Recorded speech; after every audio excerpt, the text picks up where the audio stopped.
Good morning students. మీ అందరికీ Mohan sir science and technology క్లాసెస్కు స్వాగతం.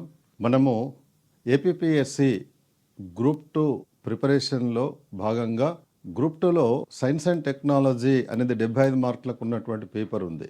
అందులో మనము ఆన్లైన్లో ఏ విధంగా మన క్లాసులు చెప్పుకుంటాము, ఏం ఏరియాలు కవర్ అవుతాయి, మనము ప్రిపరేషన్ వ్యూహాలు, స్ట్రాటజీస్, గైడెన్స్ ఎలా ఉండాలి అనేటువంటి దాన్ని ఇందులో చెప్పుకోబోతూ ఉన్నాం. ముఖ్యంగా పోయినసారి అంటే గతంలో జరిగిన ఏపీ గ్రూప్ 2 మెయిన్స్ ఎగ్జామినేషన్ లోపల సైన్స్ అండ్ టెక్నాలజీలో 75 మార్కులకు గాను 70 పైగా మార్కులను కవర్ చేసినటువంటి మన క్లాసెస్ను చాలామంది విద్యార్థులు వాళ్ళు చాలా ప్రశంసించడమే కాకుండా వాళ్ళ యొక్క బంధువులకు, మిత్రులకు, తర్వాత వాళ్ళ ఇంట్లో ఉండేటువంటి పోటీ పరీక్షలు ప్రిపేర్ అయ్యే అభ్యర్థులకు కావాలని చెప్పి అడుగుతూ ఉన్నారు. దాంతో భాగంగా మనము ఈ కొత్తగా ప్రిపేర్ అయ్యేటువంటి వాళ్లకు ఈ ఆన్లైన్ ద్వారా సైన్స్ అండ్ టెక్నాలజీలో ఏమేమి అంశాలు అందించబోతున్నాము, మన ప్రిపరేషన్ స్ట్రాటజీస్ ఎలా ఉండాలి, ఏ విధంగా ప్రిపేర్ అయితే ఎగ్జామినేషన్లో సైన్స్ అండ్ టెక్నాలజీ యందు ఎక్కువ మార్క్స్ స్కోర్ చేయగలుగుతాము అనేటువంటి దాన్ని మనము ఈ వీడియోలో చెప్పుకోబోతూ ఉన్నాం. కాబట్టి అందులో భాగంగా గ్రూప్ 2 ప్రిపేర్ అయ్యే ప్రతి అభ్యర్థి కూడా మొట్టమొదటి ఏం చేయాలంటే సిలబస్ ప్రకారము ప్రతి చాప్టర్ యందు గల బేసిక్ కాన్సెప్ట్లను, ఫండమెంటల్స్తో పాటుగా కంటెంట్ పైన దృష్టిని కేంద్రీకరించాలి. కాబట్టి పోయినసారి మనము group 2 mains exam science and technology paper questions చూసినట్లయితే కంటెంట్ మీద ఆధారపడే చాలా క్వశ్చన్స్, 70కి పైగా క్వశ్చన్స్ కంటెంట్ మీద ఆధారపడి ఇచ్చారు.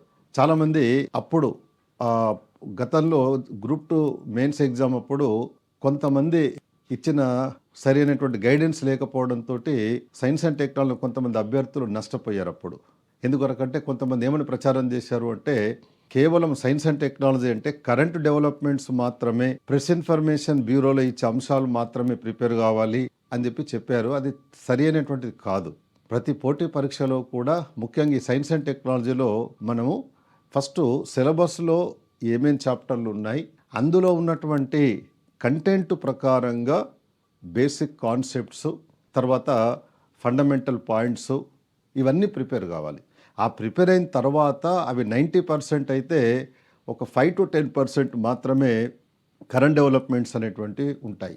ఆ కరెంట్ డెవలప్మెంట్స్ కూడా ఎలా చూసుకోవాలి అంటే ఎగ్జామ్ కంటే ముందు, ముఖ్యంగా గ్రూప్ 2 మెయిన్స్ ఎగ్జామ్ కంటే 6 నెలల ముందు జరిగినటువంటి కరెంట్ డెవలప్మెంట్స్ మాత్రం చూసుకుంటే సరిపోతుంది. కానీ కొంతమంది ఇచ్చిన తప్పుడు సలహాల వల్ల మన ఏపీ అభ్యర్థులు కేవలము current science and technology development మీద, ప్రెస్ ఇన్ఫర్మేషన్ బ్యూరో ఇచ్చే సమాచారంను మాత్రమే బైహట్ చేసేట్టుగా చదివారు. కానీ అందులో నుండి సింగిల్ క్వశ్చన్ కూడా రాలేదు. కాబట్టి అలాంటి తప్పులు మీరు చేయకూడదని ఇప్పుడు మనము ఈ ప్రిపరేషన్ వ్యూహాలు, గైడెన్స్ ఇవన్నీ చెప్పుకుంటూ ఉన్నాం. అయితే ఇందులో ఫస్ట్ సిలబస్లో 5 చాప్టర్లు ఉన్నాయి. ఆ 5 చాప్టర్లలో కంటెంట్లో ఏమేమి అంశాలు ఉన్నాయి అనేటువంటి దాన్ని మనం మొట్టమొదలు చదువుకోవాలి. అందులో ఉన్న బేసిక్ కాన్సెప్ట్ మనం చూసుకోవాలి. ప్రధానానికి మనము సైబర్ నేరాలు అనేది ఒక అంశం ఇచ్చాడు. అదేవిధంగా స్పేస్ టెక్నాలజీ, అణుశక్తి రంగము, జీవ వైవిధ్య పరిరక్షణ, తర్వాత కాలుష్యాలు రకాలు, ఘన పదార్థాల యొక్క నిర్వహణ, ఇట్లా చాలా రకాలుగా ఉన్నాయి. మరి అందులో ఫస్ట్ మనం బేసిక్ కాన్సెప్ట్స్ ఏమున్నాయి, అవి కొన్ని అంశాలు కొన్ని సూత్రాల మీద ఆధారపడి పనిచేస్తాయి. ముఖ్యంగా ఫిజిక్స్లో ఉండేటువంటి సూత్రాల మీద ఆధారపడే సైన్స్ అండ్ టెక్నాలజీ అనేది ఆధారపడి పనిచేస్తూ ఉంటుంది. కాబట్టి మొట్టమొదలు అందులో ఉన్న అంశాలు మనం చదువుకోవాలి. కాబట్టి సిలబస్లో ఉన్నటువంటి కంటెంట్ పైన దృష్టిని కేంద్రీకరించి మనము ప్రిపరేషన్ను మొదలు పెట్టాలి. తర్వాత రెండవది, ప్రతి చాప్టర్ యందు సైన్స్ అండ్ టెక్నాలజీ డెవలప్మెంట్స్ ఏవైతే ఉన్నాయో వాటిని ఒక క్రమమైన పద్ధతిలో చదివి ప్రిపేర్ కావాలి. మనకు సైన్స్ అండ్ టెక్నాలజీలో 5 చాప్టర్లు ఇచ్చారు. ఆ 5 చాప్టర్లలో మనం ఏం చేయాలంటే ఒక చాప్టర్ నుండి మరో చాప్టర్కు అంతర్గతంగా సంబంధం ఉంటుంది. ఆ ప్రకారంగా ప్రిపేర్ అయితే మన ప్రిపరేషన్ విధానం అనేది చాలా సులభంగా ఉంటుంది. ఫర్ ఎగ్జాంపుల్ ఇప్పుడు మనము ఫస్ట్ చాప్టర్ తీసుకున్నట్లయితే భారతదేశంలో సైన్స్ అండ్ టెక్నాలజీ పాలసీలు, టెక్నాలజీ మిషన్లు, తర్వాత ఎమర్జింగ్ టెక్నాలజీలు, ఇలా ఇచ్చుకుంటూ వెళ్ళాడు. దాని తర్వాత మనకు స్పేస్ టెక్నాలజీ, డిఆర్డిఓ, సమాచార సాంకేతిక రంగము, తర్వాత సైబర్ నేరాల నుండి రక్షణ పొందే విధానము, అంటే సైబర్ సెక్యూరిటీ ఇవ్వడం జరిగింది. కాబట్టి ప్రిపేర్ అయ్యేటప్పుడు మనము సైన్స్ అండ్ టెక్నాలజీ యొక్క పాలసీలు, టెక్నాలజీ మిషన్ అనే దాన్ని మొదలు ప్రిపేర్ కాకూడదు. దాన్ని వీలైనంత వరకు చివరిగా ప్రిపేర్ అయితే, సిలబస్లో చివరిగా ప్రిపేర్ అయితే మీకు ఈజీగా ఉంటుంది. ఎందుకొరకంటే సైన్స్ అండ్ టెక్నాలజీ పాలసీలు అంటే ఏంటిది, అందులో మార్పులు చేర్పులు ఎందుకొరకు వస్తున్నాయి, దాని గల కారణాలు ఏంటిది అనేటువంటి దాన్ని మనము అర్థం చేసుకోవాలి అంటే సైన్స్ అండ్ టెక్నాలజీలో ఉన్నటువంటి మిగతా చాప్టర్లన్నీ చదువుకుంటే వాటి యొక్క సమ్మరీ లాగా, సారాంశంలాగా మనకు ఉండేటువంటిదే ఈ పాలసీలు కానీ టెక్నాలజీ మిషన్లు కానీ ఉంటాయి. కాబట్టి దాని అలా చివరికి చదువుకుంటే బాగుంటుంది. ఆ తర్వాత స్పేస్ టెక్నాలజీ, ఇస్రో చదువుకోవాలి. ఇస్రో చదువుకుంటే ఇస్రోలో ఉన్నటువంటి అంశాల మీద ఆధారపడే డిఆర్డిఓలో ఉన్న ప్రోగ్రాంలు కొన్ని ఆధారపడి ఉన్నాయి. తర్వాత నెక్స్ట్ది సమాచార సాంకేతిక రంగము అనేది కంప్లీట్గా పూర్తిగా స్పేస్ టెక్నాలజీ మీద ఆధారపడ్డటువంటిది. కాబట్టి స్పేస్ టెక్నాలజీ చదువుకుంటే డిఆర్డిఓ ఈజీగా అర్థమవుతుంది. అదేవిధంగా ఐసీటీ కూడా అర్థమవుతుంది, ఇన్ఫర్మేషన్ అండ్ కమ్యూనికేషన్ టెక్నాలజీ. ఆ తర్వాత వాటి మీద ఆధారపడి మనము ఈ సమాచార సాంకేతిక రంగంలో ఉన్నటువంటి వివిధ అంశాలు ఉంటాయి, వాటిని ప్రిపేర్ కావాలి. అలా ఒక పద్ధతి ప్రకారంగా మనం ప్రిపేర్ అయితే ప్రిపరేషన్ అనేది ఈజీగా ఉంటుంది. అంతేగాని సిలబస్లో ఇచ్చిన విధంగా ఆర్డర్ ప్రకారంగా ప్రిపేర్ అవ్వడం అనేటువంటిది కొన్ని సందర్భాల్లో అది సరిగా ఉండకపోవచ్చు. కాబట్టి మనకు ఏ విధంగా ప్రిపేర్ అయితే, ఏ ఆర్డర్ ప్రకారం ప్రిపేర్ అయితే బాగుంటుందనే దాన్ని ఇప్పుడు నేను చెప్పిన వరుస క్రమం లోపల మీరు ప్రిపేర్ కండి. తర్వాత పర్యావరణం ఉంది. పర్యావరణంలో ఉండేటువంటి పదకోశం ఇచ్చాడు, టెర్మినాలజీ ఇచ్చాడు. తర్వాత జీవ వైవిధ్యం అంటే ఏంటిది, జీవ వైవిధ్యంలో మనకు ఉన్నటువంటి ప్రాథమిక అంశాలు ఏమున్నాయి, జీవ వైవిధ్యము ఎందువల్ల అది దెబ్బతింటూ ఉన్నది, జీవ వైవిధ్య పరిరక్షణ కొరకు ప్రభుత్వాలు తీసుకుంటున్న చర్యలు ఏమున్నాయి, అందులో భాగంగా జాతీయ స్థాయిలో అంతర్జాతీయ స్థాయిలో జరుగుతున్న ఒప్పందాలు ఇవన్నీ ఎలా ఉన్నాయి అనేదాన్ని ప్రిపేర్ కావాలి. ఆ తర్వాత మనము 4వ చాప్టర్కి వచ్చినట్లయితే మనము వ్యర్థ పదార్థాల నిర్వహణ అని ఇచ్చాడు. వ్యర్థ పదార్థాల నిర్వహణ అంటే ఘన వ్యర్థ పదార్థాలు, ద్రవ వ్యర్థ పదార్థాలు, వాయు వ్యర్థ పదార్థాలు ఇవన్నీ కూడా ఉంటాయి. కాబట్టి అవి చదువుకుంటే దానికి అనుబంధంగా మనకు కాలుష్యాలు అనేటువంటిది అర్థమవుతుంది. ఆ కాలుష్యాలు అర్థమైనట్లయితే భారత ప్రభుత్వము జాతీయ స్థాయిలో, అంతర్జాతీయ స్థాయిలో వివిధ కాలుష్యాలు నివారించడానికి లేదా తగ్గించడానికి చేపడుతున్నటువంటి కార్యక్రమాలు కానీ, ఆ తర్వాత అందులో సాధిస్తున్న విజయాల గురించి కానీ మనకు ఈజీగా అర్థమవుతుంది. కాబట్టి ఈ వరుస క్రమంలో చదువుకుంటూ రావాలి. తర్వాత చివరి చాప్టరు మనందరూ తెలుసు, అది మన గ్లోబల్ వార్మింగు, సముద్రాల ఆమ్లీకరణము, ఆ వాటితో పాటుగా భారతదేశం లోపల మన ఆరోగ్య రంగానికి సంబంధించినటువంటి ఆరోగ్యము, వైద్య రంగానికి సంబంధించినటువంటి కార్యక్రమాల గురించి కూడా మనకిచ్చాడు. కాబట్టి మనము సమాచార సాంకేతిక రంగం చదువుకుంటే అందులో భాగంగా దాని మీద ఆధారపడి ప్రారంభించబడ్డటువంటివే వైద్యము, ఆరోగ్యానికి సంబంధించిన అనేక కార్యక్రమాలు. ఉదాహరణకి టెలిమెడిసిన్, దాన్ని మనం ఈ సంజీవని అనే పేరుతోటి మనము దాన్ని ఇప్పుడు అమలు చేస్తూ ఉన్నాము. అలాగే మహిళల యొక్క డిజిటల్ సాధికారికతను పెంపొందించడానికి కొరకని మనము డిజిటల్ లిటరసీ మిషన్ ప్రారంభించుకున్నాం. ఆ తర్వాత ట్రాన్స్జెనిక్ టెక్నాలజీ కూడా ఇచ్చాడు. కాబట్టి ఆ ట్రాన్స్జెనిక్ టెక్నాలజీ అంటే ఏంటిది, అందులో ఉన్న కొన్ని బేసిక్ కాన్సెప్ట్స్ చదువుకుంటే ఆ ట్రాన్స్జెనిక్ టెక్నాలజీ వల్ల భారతదేశంలో మనము వైద్య రంగంలో కానీ, తర్వాత వ్యవసాయ రంగంలో, ఇతర రంగాల లోపల ఎటువంటి మార్పులు చేర్పులు వస్తున్నాయి, దాని కొరకు భారత ప్రభుత్వం చేస్తున్న కృషి ఎలా ఉన్నది అనేటువంటి దాన్ని మనము తెలుసుకోగలుగుతాం. కాబట్టి వీటన్నిటి దృష్టిలో పెట్టుకొని నేను ఈ ఫిజిక్స్ సంబంధించినటువంటి బేసిక్స్ మీద ఆధారపడే టాపిక్లతో పాటు మిగతా అంశాలను కూడా చెప్పాను. అయితే ట్రాన్స్జెనిక్ టెక్నాలజీ, తర్వాత హెల్త్ అండ్ మెడికల్కి సంబంధించినటువంటి ఏరియాలు చెప్పడానికి ప్రత్యేకంగా బయోటెక్నాలజీలో, అంటే బయాలజికల్ సైన్స్లో ఎక్స్పర్ట్ ఉన్నటువంటి ఫ్యాకల్టీ తోటి ఆ క్లాసులు చెప్పడం జరిగింది. అలాగే సుస్థిరాభివృద్ధి అనేది ఉంది. Sustainable development. సస్టైనబుల్ డెవలప్మెంట్ అనేది పర్యావరణంలో భాగంగా చదువుకుంటాము, ఎకానమీలో భాగంగా చదువుకుంటాము, అదేవిధంగా సైన్స్ అండ్ టెక్నాలజీ భాగం కూడా చదువుకుంటాం. దాని కొరకు మనము ఎకానమీ దృష్ట్యా చదువుకుంటే ఎకానమీ, తర్వాత sustainable development, science and technology, ఈ మూడింటికి అనుసంధానం ఉంటుంది, సంబంధం, రిలేషన్ ఉంటుంది. దాని దృష్టిలో పెట్టుకొని ఆ సస్టైనబుల్ డెవలప్మెంట్ కొరకు ఎకానమీ ఫ్యాకల్టీ తోటి ఆ క్లాసులు కొన్ని చెప్పడం జరిగింది. మొత్తంగా చూస్తే విద్యార్థులకు ఎంత వీలైతే అంత యాప్ ద్వారా సైన్స్ అండ్ టెక్నాలజీ విషయంలో సమాచారం ఇవ్వడము, వాళ్ళకు మంచి మార్క్స్ స్కోర్ అయ్యేటట్టుగా ప్రయత్నం చేయడమే ఉద్దేశం. తర్వాత ఇప్పుడు ఈ ప్రతి చాప్టర్ యందు సైన్స్ అండ్ టెక్నాలజీ డెవలప్మెంట్స్ ఏవైతే ఉన్నాయో వాటిని క్రమమైన పద్ధతిలో చదివి ప్రిపేర్ కావాలి అని చెప్పుకున్నాం. కాబట్టి అందులో ఉదాహరణ తీసుకుంటే ఇస్రో, తర్వాత డిఆర్డిఓ, ఐసిటి, ఎన్విరాన్మెంటల్ సైన్సెస్ మొదలైనటువంటివి ఉన్నాయి. అలా ఒకదాని తర్వాత ఒకటి చదువుకుంటే చాలా ఈజీగా ఉంటుంది. తర్వాత నెక్స్ట్ ప్రతి చాప్టర్ యందు గల అధిక ప్రాధాన్యత గల సైన్స్ అండ్ టెక్నాలజీ ప్రోగ్రాంలను తప్పనిసరిగా చదివి గుర్తించుకోవాలి. ప్రతి చాప్టర్లో మైల్ రాయి లాంటి కొన్ని ప్రోగ్రాంలు ఉంటాయి. ఆ ప్రోగ్రాంలను మనం తప్పనిసరిగా ఏం చేయాలి అంటే అవి ఎగ్జామ్ అయ్యేంత వరకు వాటి మీద దృష్టిని పెట్టి బాగా చదివి జ్ఞాపకం పెట్టుకోవాలి.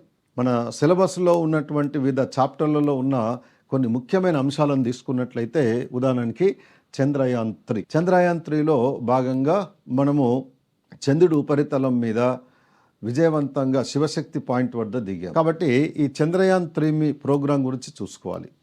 అదేవిధంగా గగన్యాన్, భారత ప్రభుత్వము అంటే ఇస్రో భవిష్యత్తులో మానవ రహితమైన, మానవ సహితమైన అంతరిక్ష యాత్రలను చేపడుతూ ఉన్నది. అందులో భాగంగా గగన్యాన్ ప్రోగ్రాం గురించి మనకు ఎప్పటికప్పుడు సమాచారం వస్తూ ఉంటుంది.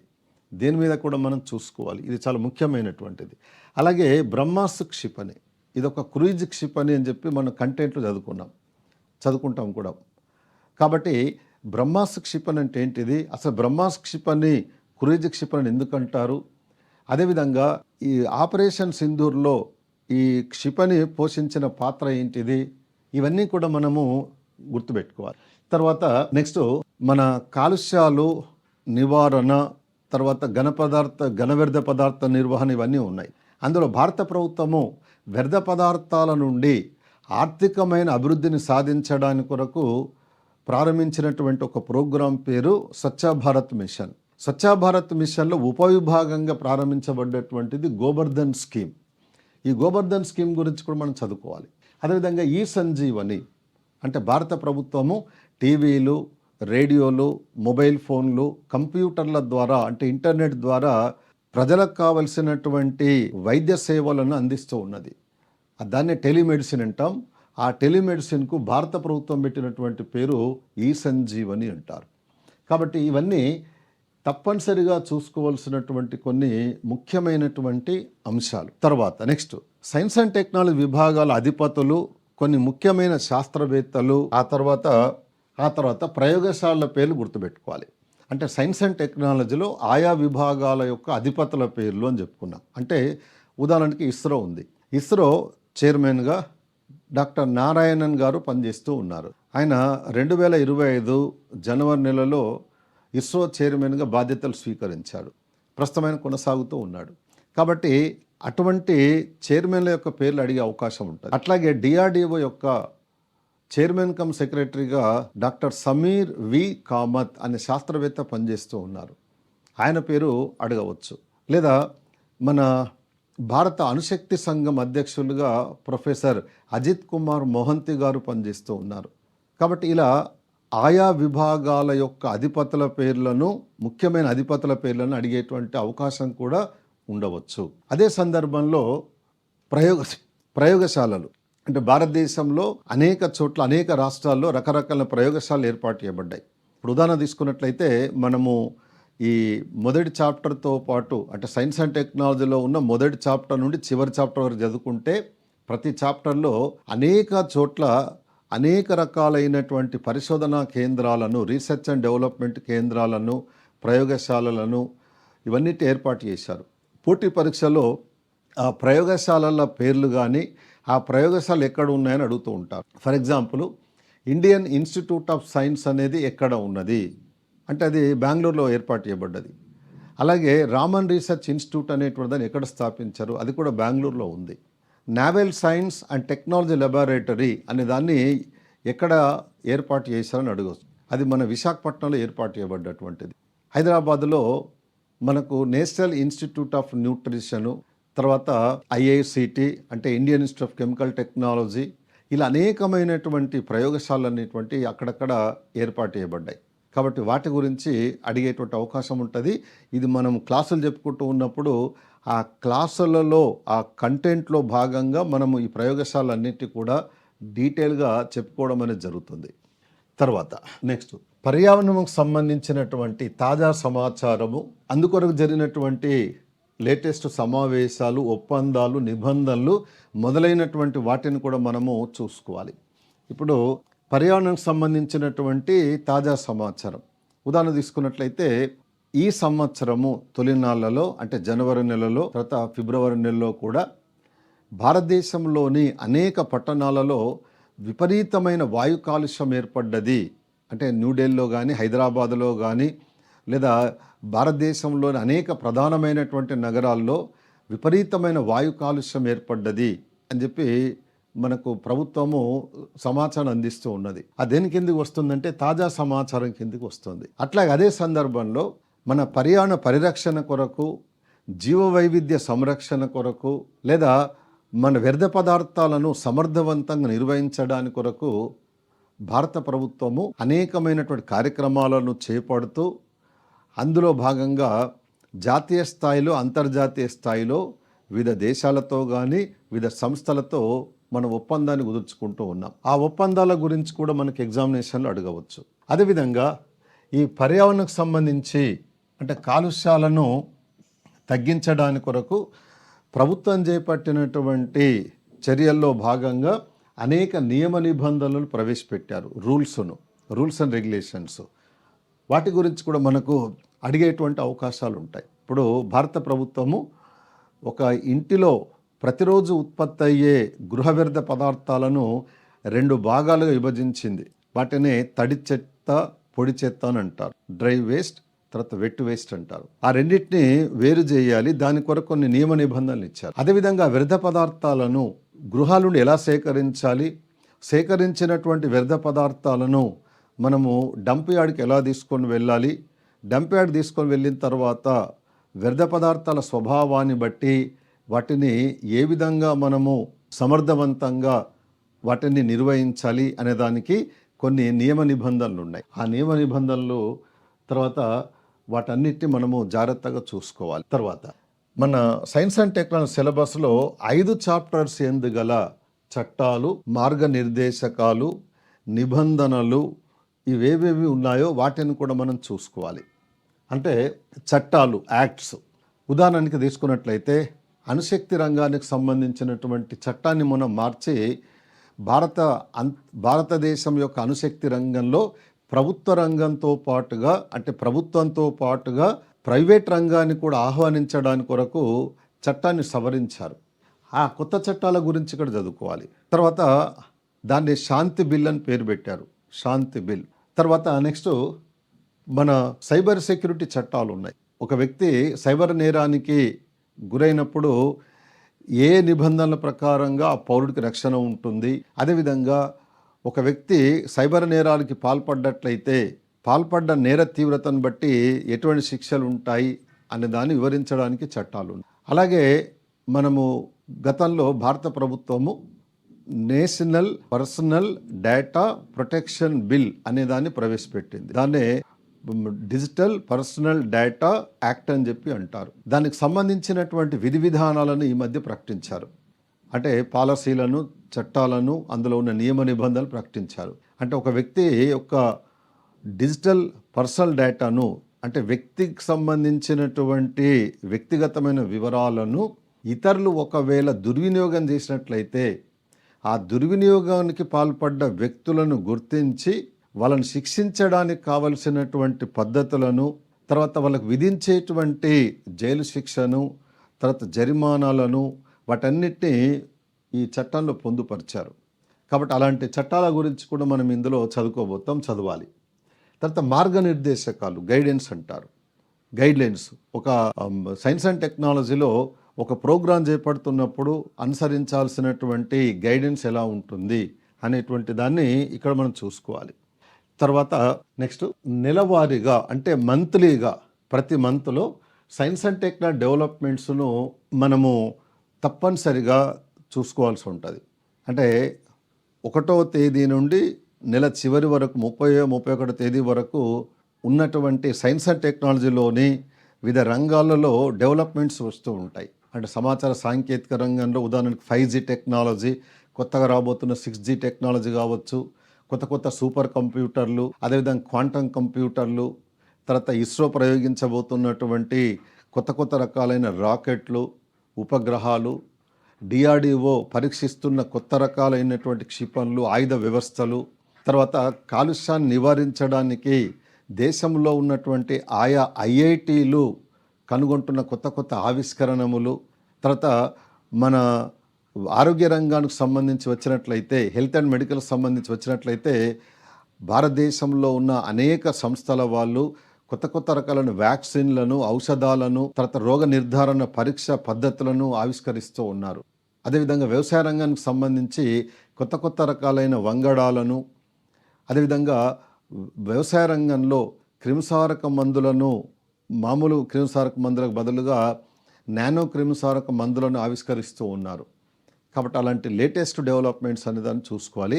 దాని కొరకు మన ఆన్లైన్ క్లాసుల్లో ఎలా ఉంటుంది అంటే, ఒక చాప్టర్ తర్వాత ఆ నెలలో వచ్చినటువంటి డెవలప్మెంట్స్ అన్నీ కూడా స్పెషల్ వీడియోలుగా రికార్డ్ చేసి యాప్లో అందించడం అనేది జరుగుతుంది. కాబట్టి ఈ స్పెషల్ వీడియోస్ ఉంటాయి. ఎప్పుడూ జరుగుతాయంటే ఎగ్జామినేషన్ వరకు కంటిన్యూ అవుతాయి. గతంలో కూడా నేను మన ఏపీపీఎస్సి గ్రూప్ 2 మెయిన్స్ ఎగ్జామ్ అయ్యేంత వరకు కూడా నేను లేటెస్ట్ డెవలప్మెంట్స్ అన్నీ కూడా అందించడం అనేది జరిగింది. ఇప్పుడు కూడా అదే పద్ధతిలో మన ఎగ్జామ్ అయ్యేంత వరకు కూడా కంటిన్యూషన్లో వెళ్తాం మనం. తర్వాత గ్రూప్ 2 మెయిన్స్ ఎగ్జామ్కు 30 రోజుల ముందు ప్రెస్ ఇన్ఫర్మేషన్ బ్యూరో యొక్క రిపోర్ట్లను కూడా స్పెషల్ వీడియోల ద్వారా మీకు అందిస్తాం. అంటే భారతదేశంలోని సైన్స్ అండ్ టెక్నాలజీ రంగంలో ఏ రంగాలలో ఎటువంటి డెవలప్మెంట్ సాధించాము అనేటువంటి దాన్ని భారత ప్రభుత్వము ప్రెస్ ఇన్ఫర్మేషన్ బ్యూరో ద్వారా మనకు అందిస్తుంది. కాబట్టి ఆ ప్రెస్ ఇన్ఫర్మేషన్ బ్యూరో ఇచ్చేటువంటి సమాచారాన్ని ఆధారంగా చేసుకొని మనము ఆ టెక్నాలజీలో వచ్చిన డెవలప్మెంట్స్ను మనము చదువుకుంటాము. దానికి సంబంధించిన వీడియోలను మీకు అందిస్తాను.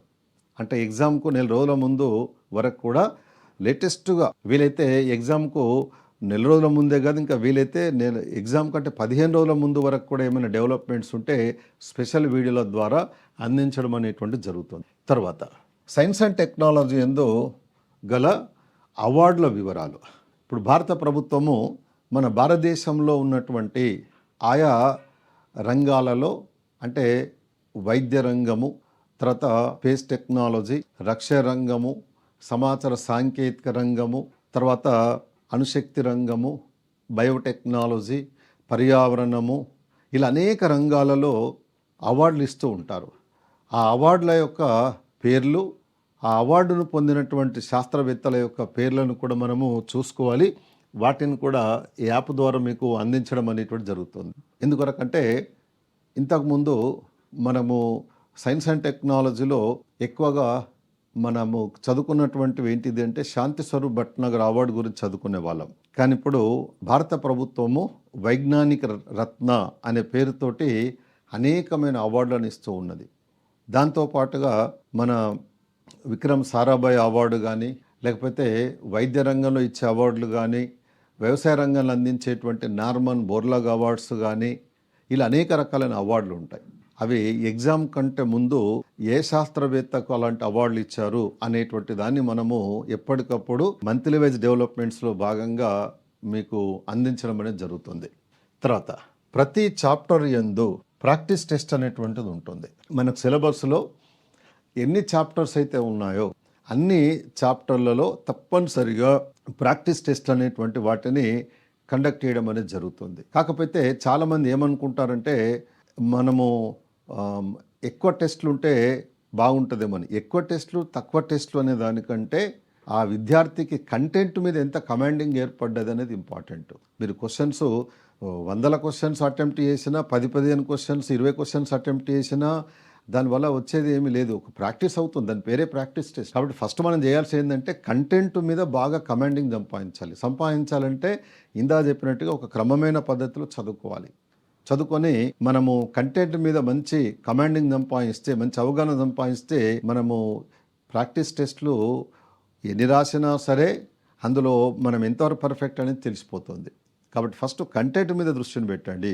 ఎగ్జామ్ కంటే ముందు చాలా కొన్ని ఆన్లైన్ యాప్ల్లో కేవలము ఆన్లైన్ టెస్ట్లు మాత్రం పెడుతూ ఉంటారు. దానివల్ల ప్రయోజనం ఏంటిది అనేది మరి ఎగ్జామ్ రాసే స్టూడెంట్స్కి తెలియాలి, ఎగ్జామ్ కండక్ట్ చేసే వాళ్ళకి తెలియాలి. ఒక్కొక్కసారి లాస్ట్ టైం చూస్తుంటే కొన్ని సంస్థల వాళ్ళు, యాప్ల వాళ్ళు ఆన్లైన్ ద్వారా రకరకాలైనటువంటి క్వశ్చన్స్ ఇచ్చారు. తీరా మెయిన్స్ ఎగ్జామ్కి వెళ్తే ఒక్క బిట్ కూడా రాలేదని చెప్పి స్టూడెంట్స్ చెప్పారు. ఒక సైన్స్ అండ్ టెక్నాలజీ కాదు, అన్ని సబ్జెక్టులో జరిగింది అలాగే జరిగింది. ఏదో అక్కడిక్కడ 4 క్వశ్చన్స్ తీసుకోవడము, ఇవ్వడము, దాన్ని విద్యార్థి తెలుసో తెలియక ఇవే క్వశ్చన్స్ అనుకొని బైహెట్ చేసేటట్టుగా చదవడం, అది సరైన పద్ధతి కాదు. అది కంటెంట్ బాగా చదివి అప్పుడు ప్రాక్టీస్ చేయాలి, చేస్తే అది బాగుంటుంది. అంతేగాని ఎన్ని ప్రాక్టీస్ టెస్ట్లు ఎక్కువ రాస్తే అన్ని మార్కులు ఎక్కువ వస్తాయి అనుకునేది ఒక అపోహ మాత్రమే. అది అందరూ బాగా గుర్తుపెట్టుకోండి. ఇది గతంలో మన ఏపీ గ్రూప్ 2 అప్పుడు అలాగే నిరూపించబడ్డది. తెలంగాణలో జరిగిన గ్రూప్ 1, గ్రూప్ 2, గ్రూప్ 3 అప్పుడు కూడా అది నిరూపించబడ్డటువంటిది. కాబట్టి ఫస్ట్ కంటెంటు, తర్వాత ప్రాక్టీస్ పేపర్లు. కేవలం ప్రాక్టీస్ పేపర్ల ద్వారా మనము ఒక సబ్జెక్ట్లో పర్ఫెక్ట్ అవుతాం అనుకునేది అదొక అపోహ మాత్రమే తప్ప నిజం కాదు. ఇది చాలా జాగ్రత్త మీరు గమనించాలి. తర్వాత మెయిన్స్ ఎగ్జామ్కు 15 రోజుల ముందు అన్ని చాప్టర్లో కలిపి గ్రాండ్ టెస్ట్ పెడతాం. కనీసం ఒక గ్రాండ్ టెస్ట్ ఉండొచ్చు, ఇంకా వీలైతే అంతకంటే ఎక్కువ కూడా ఉండవచ్చు. ఇదేంటంటే ప్రిపరేషన్ చివరిలో వచ్చేటువంటి అంశాలు ఇవి. కానీ మన ప్రిపరేషన్ అనేది బాగా స్ట్రాంగ్గా ఉంటే మనము ఎన్ని గ్రాండ్ టెస్ట్ రాసినా ఏమి రాసినా కానీ మనము పర్ఫెక్ట్ అవుతాము. కానీ సబ్జెక్టు అనేటువంటిది మాత్రం మొట్టమొదటి నేర్చుకొని ఉండాలి. అది ఈ విధంగా ఈ గ్రూప్ 2 ప్రిపేర్ అయ్యేటువంటి అభ్యర్థులు ఎవరైతే ఉన్నారో ఇప్పుడు చెప్పిన దాని ప్రకారంగా ఈ సలహాలు సూచనల ప్రకారంగా ప్రిపేర్ అయితే బాగుంటుంది. 75 మార్కుల సైన్స్ అండ్ టెక్నాలజీ పేపర్ కాబట్టి మనము జాగ్రత్తగా ప్రతి అంశాన్ని ఏది కూడా నిర్లక్ష్యం చేయకుండా, దేన్ని కూడా పక్క పెట్టకుండా మీరు ప్రిపేర్ కావాలి. అయితే ఈ సందర్భంలో ఒక అంశాన్ని మీ దృష్టికి తీసుకొని వస్తున్నాను. ఏంటంటే ఈ సైన్స్ అండ్ టెక్నాలజీ విషయంలో కావచ్చు, లేదా కొన్ని సబ్జెక్టుల విషయంలో కొన్నిసార్లు మనను తప్పుదోవ పట్టిస్తూ ఉంటారు. దానివల్ల మనము వాళ్ళు చెప్పినటువంటి తప్పుడు సమాచారాన్ని నమ్మి, తప్పుడు సలహాలను నమ్మి మనము అదే విధంగా వెళ్తే నష్టపోతాం మనం. కాబట్టి జాగ్రత్తగా సైన్స్ అండ్ టెక్నాలజీతో పాటుగా ఏ సబ్జెక్ట్ అయినా సరే ఆ సబ్జెక్ట్లో ఎక్స్పర్ట్ ఉన్న వాళ్ళ దగ్గరనే మీరు ఆఫ్లైన్ కోచింగ్ అయినా తీసుకోండి, లేక ఆన్లైన్ కోచింగ్ అయినా తీసుకోండి. కానీ 4 పాయింట్స్ చదువుకొని వచ్చి రికార్డ్ చేసి ఇదే కంటెంట్ ఇదే చదువుకోండి అని అంటే ఆ మాటలు నమ్మినటువంటి విద్యార్థులు నష్టపోయే అవకాశం ఉంటుంది. కాబట్టి అలా కాకుండా జాగ్రత్త చూడండి. మొన్న ఏపీలో జరిగిన గ్రూప్ 2 మెయిన్స్ ఎగ్జామినేషన్లో 75 క్వశ్చన్స్ ఇచ్చాడు.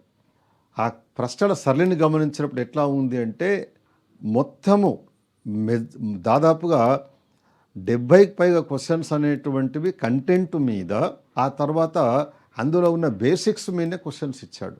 ఉదాహరణ, క్రింది వాటిలో గ్లోబల్ వార్మింగ్ వాయువు కానిదేంటిది అని ఇచ్చాడు. అంటే మనకు గ్లోబల్ వార్మింగ్ అంటే ఏంటిది, గ్లోబల్ వార్మింగ్ యొక్క ఏర్పడడానికి గల కారణాలు ఏంటిది, అందులో ప్రధానమైనటువంటి వాయువులు ఏంటిది అనేటువంటి దాన్ని మనము చదువుకుంటే ఎగ్జామినేషన్లో దాన్ని కరెక్ట్ ఆన్సర్ పెట్టవచ్చు.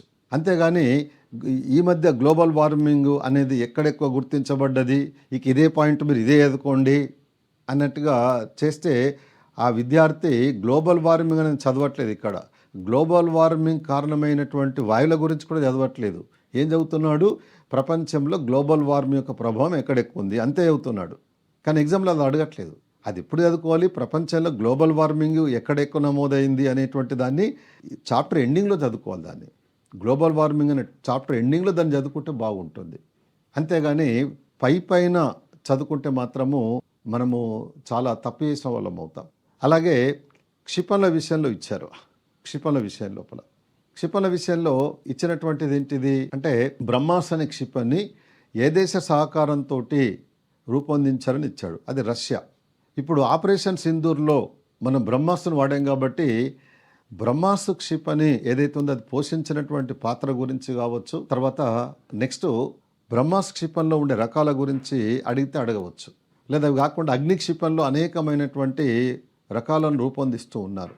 ఈ మధ్య డిఆర్డిఓ వాళ్ళు మన భారత రక్షణ రంగంలో అనేక రకాలైనటువంటి కొత్త కొత్త ఆయుధాలను ప్రవేశపెడుతూ ఉన్నారు.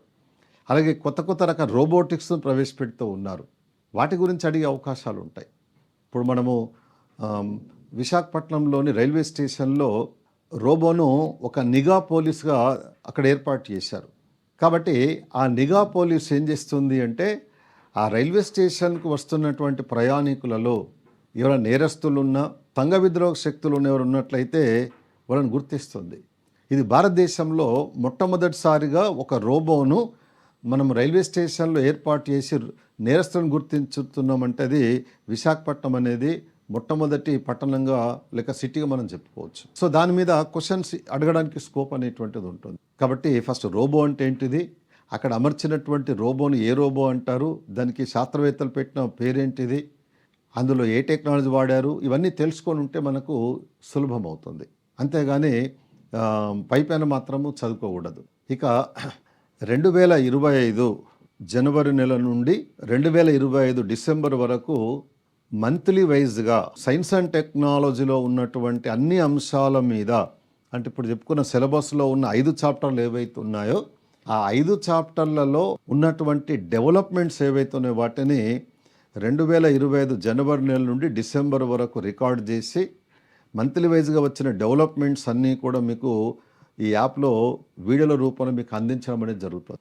అంటే 2025 జనవరి నెలలో ఎలాంటి డెవలప్మెంట్స్ వచ్చాయి, తర్వాత 2025 ఫిబ్రవరి ఎలా వచ్చాయి, డిసెంబర్ వరకు వచ్చినటువంటి డెవలప్మెంట్స్కు ప్రత్యేకంగా ఆ 12 నెలలకు సంబంధించినటువంటి స్పెషల్ వీడియోలను రికార్డ్ చేసి దీని ద్వారా అందిస్తాం. ఆ తర్వాత ఈ నెల అంటే ఈ 2025, 26 జనవరి నెల నుండి వచ్చేటువంటి డెవలప్మెంట్స్ ఏవైతే వాటిని కూడా మంత్లీ వైజ్గా అన్నీ, అంటే సైన్స్ అండ్ టెక్నాలజీ, పర్యావరణము, కాలుష్యాలు, తర్వాత రకరకాలైనటువంటి ఇతర డెవలప్మెంట్స్ ఏవైతున్నాయో వాటిని నెలల వారీగా రికార్డ్ చేసుకుంటూ ఎప్పటికప్పుడు యాప్లో అప్లోడ్ చేయడం అనేది జరుగుతుంది. కాబట్టి విద్యార్థులకు కావలసినంత సమాచారాన్ని యాప్ ద్వారా మీకు ఎప్పటికప్పుడు అందించడం అనేది జరుగుతూ ఉంటుంది.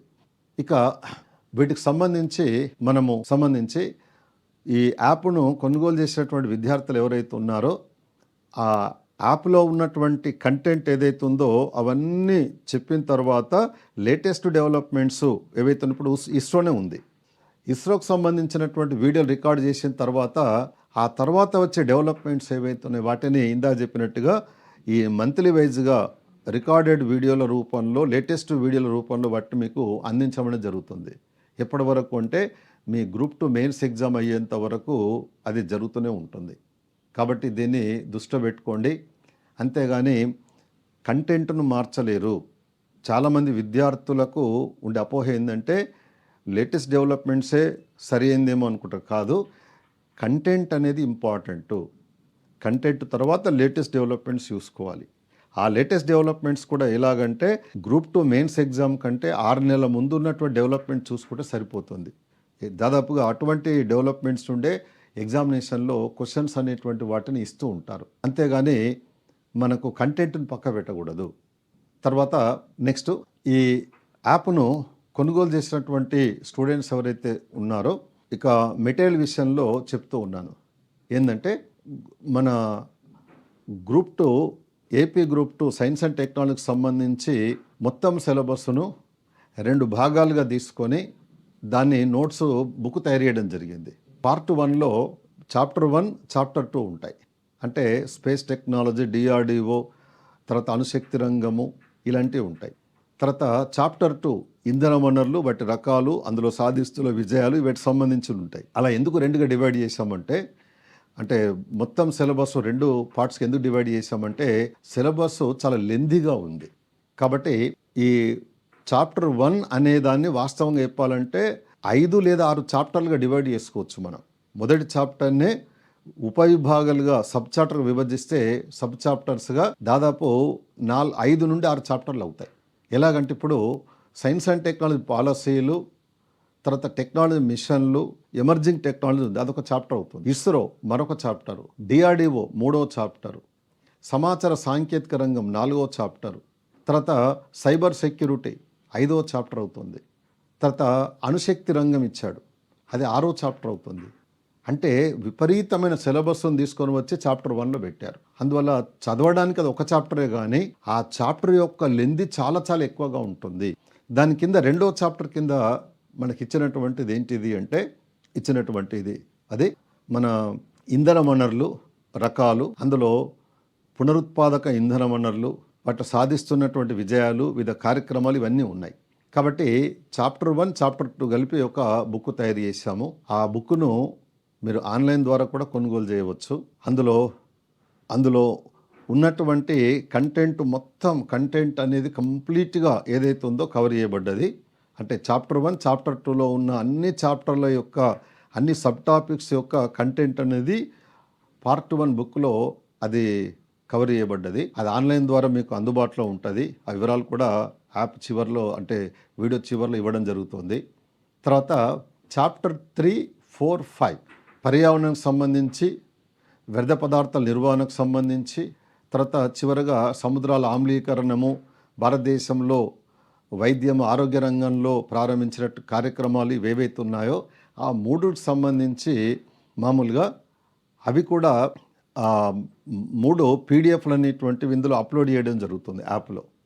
కాబట్టి మీరు ఆ PDF 3rd chapter, 4th chapter, 5th chapter ఈ 3 పీడిఎఫ్లను మీరు డౌన్లోడ్ చేసుకోవచ్చు. దీనికి సంబంధించి ఈ పర్యావరణానికి సంబంధించినటువంటి అంశాలు అనేటువంటి ఏవైతే ఉన్నాయో మనకు వీడియోలతో పాటుగా పీడిఎఫ్లు కూడా అక్కడ అందుబాటులో ఉంటాయి. కానీ పార్ట్ 1 బుక్ ఏదైతే ఉంటుందో దాన్ని ఆన్లైన్ ద్వారా మీరు తీసుకోవచ్చు. ఆ వివరాలన్నీ ఈ వీడియోలో మీకు అందించడం అనేది జరుగుతుంది. కాబట్టి మనకు రాబోయేటువంటి నోటిఫికేషన్ లోపల సైన్స్ అండ్ టెక్నాలజీలో మంచి మార్క్స్ స్కోర్ చేసి విజయాన్ని సాధించాలని కోరుకుంటూ మీ మోహన్ సార్. యాప్ పేరు Mohan sir science and technology classes. Wish good luck to all.